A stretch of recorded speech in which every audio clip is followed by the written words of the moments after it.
नमस्कार, मैं हूं निकिता और आप देख रही हैं सत्यहिंदी.com। चलिए एक नजर डालते हैं अब तक की सुर्खियों पर। पश्चिम बंगाल की सत्तारूढ़ तृणमूल कांग्रेस ने राज्यसभा के लिए अपने उम्मीदवारों की घोषणा की है। जानकारी देते हुए टीएमसी ने एक्स पर लिखा कि हमें आगामी राज्यसभा चुनावों के लिए सागरिका घोष, सुष्मिता देव, सांसद मोहम्मद नदीमुल हक और ममता बाला ठाकुर की उम्मीदवारी की घोषणा करते हुए खुशी हो रही है। बता दें कि सुष्मिता देव पहले भी तृणमूल कांग्रेस की सांसद रह चुकी हैं। 2021 में सुष्मिता देव ने कांग्रेस छोड़कर टीएमसी ज्वाइन की थी, जिसके बाद पार्टी ने उन्हें राज्यसभा भेजा था। इसके अलावा नदीमुल हक भी पहले से पार्टी के राज्यसभा सांसद हैं। वहीं ममता ठाकुर ने साल 2019 में बनगांव सीट से लोकसभा चुनाव लड़ा था, लेकिन उन्हें हार का सामना करना पड़ा था। इसके अलावा सागरिका घोष पत्रकार और लेखिका हैं। वे भारतीय टेलीविजन का जाना पहचाना चेहरा रही हैं। आम आदमी पार्टी पहले ही पंजाब की 13 लोकसभा सीटों पर अकेले चुनाव लड़ने की घोषणा कर चुकी है। वहीं अब आज रविवार को कांग्रेस ने भी अकेले दम पर चुनाव लड़ने का ऐलान कर दिया है। कांग्रेस अध्यक्ष मल्लिकार्जुन खड़गे ने आज रविवार को लुधियाना जिले के समराला में कहा कि मोदी सरकार को हराने की खातिर इंडिया गठबंधन तैयार हो रहा है। कहीं पर गठबंधन ठीक है, कहीं पर मिलाप नहीं हो पा रहा। उन्होंने कांग्रेस कार्यकर्ताओं से कहा कि यह समझकर चलो कि हमें अकेले ही लड़ना है। उन्होंने कहा कि हमें आखिरी तक लड़ना है और विजय हासिल करना है। कोई आया तो ठीक है, नहीं आया तो ठीक है। हमने यह फैसला पूरे देश में लिया है, केवल पंजाब की बात नहीं है। आपको मजबूती से लड़ना है। कांग्रेस अध्यक्ष ने पार्टी कार्यकर्ताओं को जीत का मंत्र देते हुए आगे कहा कि जीतना है तो मैदान में उतरना होगा, लोगों से मिलना होगा, उनकी गलतफहमी को दूर करना होगा, लोगों को यह बताना होगा कि हमने क्या किया और मोदी सरकार ने क्या किया। बिहार की राजनीति के लिए कल सोमवार का दिन काफी अहम है। दरअसल नीतीश कुमार सरकार का कल सदन में फ्लोर टेस्ट होना है। ऐसे में सभी राजनीतिक पार्टियां अपने अपने विधायकों की बाड़ाबंदी करने में लगी हुई हैं। कांग्रेस और आरजेडी के बाद अब खबर है कि बीजेपी ने भी अपने विधायकों को गया से पटना के लिए रवाना कर दिया है। भाजपा विधायकों से भरी बस की तस्वीरों में उप मुख्यमंत्री विजय सिन्हा भी बैठे दिखाई दे रहे हैं। मीडिया रिपोर्ट्स के मुताबिक बोधगया के 5 स्टार होटल में बीजेपी ने 2 दिन का एक प्रशिक्षण शिविर आयोजित किया था, जो कि आज खत्म हुआ। जेडीयू ने भी अपने विधायकों को लेकर दावा किया है कि उसके सारे विधायक आ गए हैं। दरअसल कल जेडीयू ने अपने विधायकों के लिए लंच का आयोजन किया था, जिसमें विधायकों को व्हिप जारी कर फ्लोर टेस्ट के दिन सदन में उपस्थित रहने के लिए कहा गया। लेकिन इस लंच में पार्टी के कुछ विधायक शामिल नहीं हुए थे। उन विधायकों को लेकर जेडीयू नेता जमा खान ने समाचार एजेंसी एएनआई को बताया कि कुछ विधायक तबीयत खराब होने के चलते या दूसरे कारणों से नहीं आ पाए थे, लेकिन अब सभी विधायक एक साथ हैं। वहीं जेडीयू विधायक विनय कुमार ने कहा कि हम लोग सुरक्षित हैं। बिहार में हम नीतीश कुमार के नेतृत्व में जहां कहीं हैं वहीं सुरक्षित हैं और कल फ्लोर टेस्ट में हम पास होंगे। किसान आंदोलन को लेकर पंजाब की भगवंत मान सरकार ने भी केंद्र पर निशाना साधा है। मुख्यमंत्री भगवंत मान ने कहा कि केंद्र से अपील है कि किसान की जायज मांगों को माने। आपको भारत और पंजाब की सीमा नहीं बनानी चाहिए। जिस नफरत का स्तर हम सहन कर रहे हैं वह सही नहीं है। किसानों के दिल्ली चलो मार्च पर भगवंत मान ने आगे कहा कि किसानों को मैंने कहा बात कर लो। केंद्रीय मंत्री बात करने आए हैं, लेकिन अब हरियाणा ने तारे लगा दी हैं, बॉर्डर बना दिया है जैसा पाकिस्तान ने बनाया। लेकिन मैं अभी भी कह रहा हूं कि बात कर लो। किसानों के दिल्ली कूच के आह्वान को लेकर उन्हें रोकने के लिए किए जा रहे इंतजामों पर कांग्रेस नेता प्रियंका गांधी ने सवाल उठाए हैं। प्रियंका गांधी ने एक्स पर एक वीडियो शेयर कर पूछा कि किसानों के रास्ते में कील कांटे बिछाना अमृतकाल है या अन्यायकाल। कांग्रेस नेता ने आरोप लगाया कि इसी असंवेदनशील एवं किसान विरोधी रवैये ने 750 किसानों की जान ली थी। उन्होंने पूछा कि किसानों के खिलाफ काम करना, फिर उनको आवाज भी ना उठाने देना कैसी सरकार का लक्षण है। प्रियंका ने केंद्र सरकार पर आरोप लगाते हुए कहा कि किसानों से किया वादा पूरा नहीं किया गया। किसानों के लिए ना एमएसपी का कानून बनाया गया और ना ही किसानों की आय दोगुनी हुई है। फिर किसान देश की सरकार के पास नहीं आएंगे तो कहां जाएंगे। प्रधानमंत्री मोदी ने आज रविवार को मध्य प्रदेश के झाबुआ जिले में 7,500 करोड़ रुपए की विकास परियोजनाओं का उद्घाटन किया। इस दौरान जनता को संबोधित करते हुए पीएम मोदी ने कांग्रेस पर जमकर निशाना साधा। उन्होंने कहा कि हमारी सरकार मध्य प्रदेश में आधुनिक इंफ्रास्ट्रक्चर पर खास ध्यान दे रही है।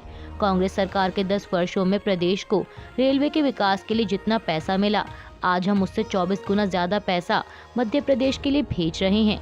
प्रधानमंत्री ने तंज कसते हुए कहा कि सुना है कि इन दिनों मध्य प्रदेश कांग्रेस में अंदर खाने खूब भगदड़ भी मची हुई है। जनता की उपेक्षा करने वालों का यही हश्र होता है। उन्होंने कहा कि लूट और फूट कांग्रेस की ऑक्सीजन रही है। कांग्रेस अब अपने पापों के दलदल में फंस चुकी है। वो उससे निकलने की जितनी कोशिश करेगी उतना ही और धंसेगी। 2023 के विधानसभा चुनाव में कांग्रेस की छुट्टी हुई थी और अब 2024 के लोकसभा चुनाव में उसका सफाया होना तय है।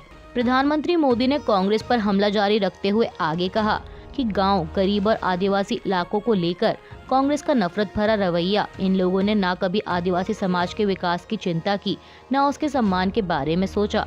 इनके लिए तो जनजातीय लोगों का मतलब केवल कुछ वोट होता था।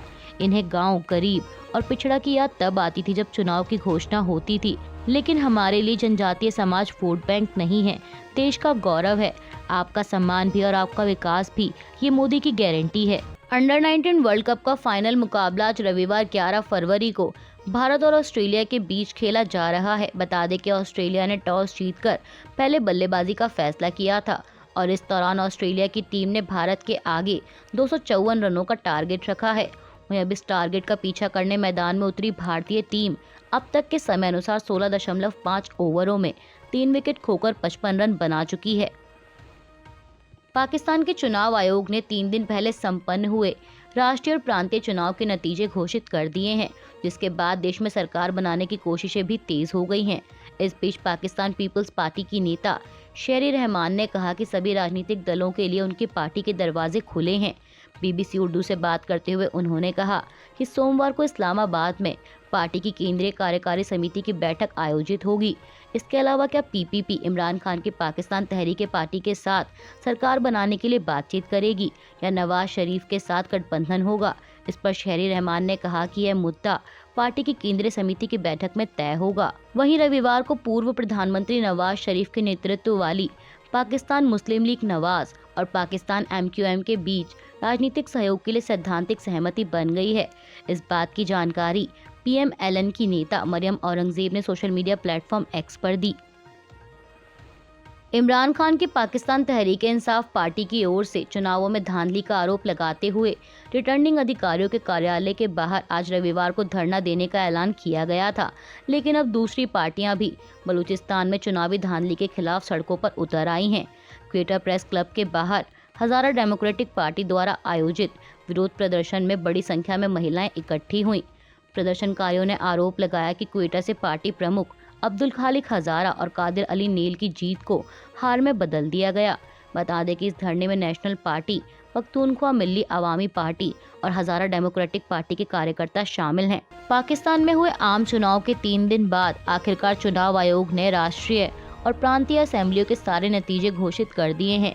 राष्ट्रीय स्तर पर ताज़ा नतीजों में स्वतंत्र उम्मीदवारों ने 101 सीटों पर जीत दर्ज की है और BBC उर्दू के मुताबिक इनमें 93 सीटें पाकिस्तान तहरीक इंसाफ पार्टी यानी इमरान खान समर्थित उम्मीदवारों की हैं। वहीं दूसरे नंबर पर पाकिस्तान मुस्लिम लीग नवाज के खाते में 75 सीटें आई हैं। इसके अलावा पाकिस्तान पीपल्स पार्टी 54 सीटों के साथ तीसरे नंबर पर रही, जबकि MQM पाकिस्तान के खाते में 17 सीटें आई हैं। पाकिस्तान के 4 प्रांतों के असेंबली चुनाव के नतीजे भी घोषित कर दिए गए हैं, जिसमें से 297 सीटों वाली पंजाब असेंबली में पाकिस्तान मुस्लिम लीग नवाज को सबसे अधिक 137 सीटें मिली हैं। वहीं 138 उम्मीदवारों ने स्वतंत्र जीत हासिल की है, लेकिन इसमें सभी तहरीक इंसाफ समर्थित नहीं हैं।